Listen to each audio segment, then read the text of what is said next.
The weather matches the mood here today, as we now know that after 186 years, making this one of the oldest zoos in the world, this site will close for good on September the 3rd.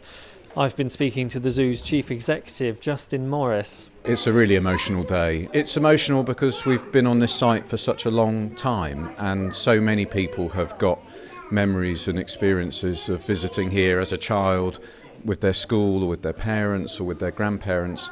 But at the same time, it's mixed emotions, because in closing the site and in redeveloping it and selling it in the future, that's also going to enable us to develop the new Bristol Zoo at our Wild Place project site just 7 miles down the road. We wanted to make the announcement today so that everyone's got plenty of time to plan ahead and to plan at least one more visit to Bristol Zoo Gardens over the next 6 months or so.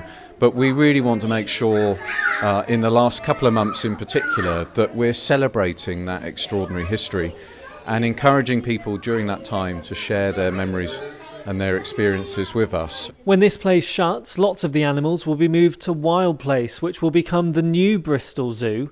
Brian Zimmerman is the Director of Conservation here. This move will allow us to increase the amount of conservation work we're doing. It allows us to invest in our other site at Wild Place Project to create the new Bristol Zoo, which is much, much bigger, and it'll allow us to have more space for the animals and more space for the visitors as well. The zoo community has a huge role to play in conservation. We're in the middle of a severe biodiversity crisis, and the International Union for the Conservation of Nature has determined that over 2,500 species need breeding programs and management in captivity in order for them to survive.